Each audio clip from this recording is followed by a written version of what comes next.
welcome to Artistic Adventures. We're starting our Korean doll project today, and this video will focus on her face up and, of course, some history because you know me, I love me some history. So, I thought I'd download some pictures of Korean dolls and let you get an idea of their costume. The traditional Korean costume is called hanbok, and it's a billowing skirt called a chima for the women and a short top or jacket called, I think, jeogori. I hope I have that right. And you'll notice the hairstyles can be anything from elaborate to simple. We're going to do this simple look with that bar across the back for our doll. And I also like the painting on the skirts, which I'm going to try to do. One of the things I thought was interesting was that nobility wore the brighter colors all the time, and the common people wore mostly white. And then during festivals or weddings, they would wear more colorful outfits. And in the summertime, the nobility wore materials made of ramie, and the commoners wore hemp, woven hemp.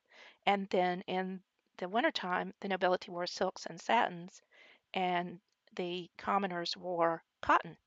So this gives you a look at some of the outfits, and the one I'm going to make is similar to this, and I'm going to try to paint those flowers on the skirt.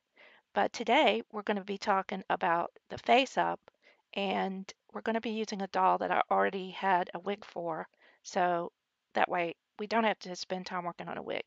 So this is a doll. It's a Barbie active Barbie, the ones that are ball jointed, and I've already stripped the paint off of her face and primed it with some Liquitex Matte Medium.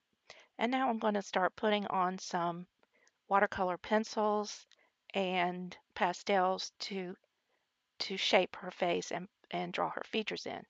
So I'm starting out with a brown pencil to sort of map out the features and uh, make sure I've got things symmetrical and everything is sort of located where I want it to be. I did put the first coat of the matte medium down with a brush this time. I'm going to try that and see how that works. And then subsequent coats, I did use an airbrush because I didn't want to use a brush because it would have disturbed the watercolor and the pastels when I try to put it on with a brush.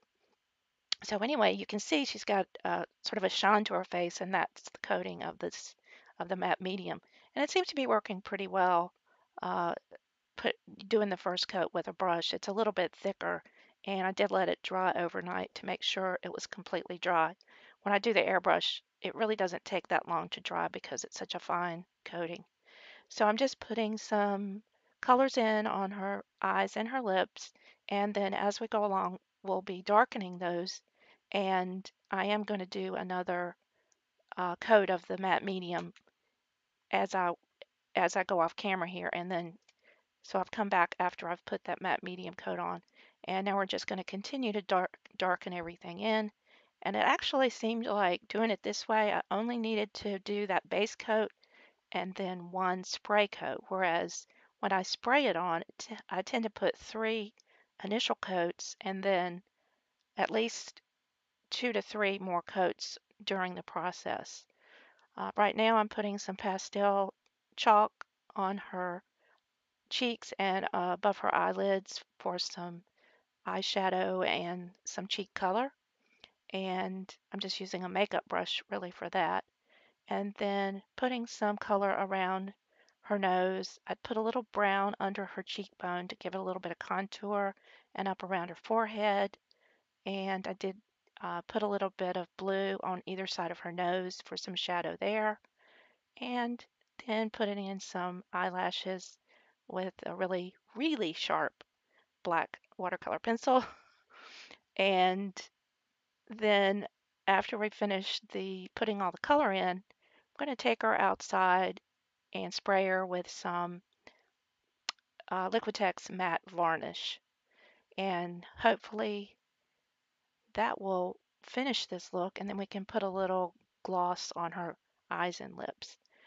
But anyway, this went pretty fast. Oh, and after I did the coat of matte varnish, I did put some white acrylic paint spots in her eyes to give it that sparkle. And a few final touches. And then that's pretty much our face up for this doll. Pretty simple. Her face is small, not a lot really to color. So anyway, I think it turned out really nice. And so next we'll be working on her dress and then her hairstyle and a few finishing touches. So make sure you stay tuned and subscribe so you don't miss a thing. Thanks for watching. Bye.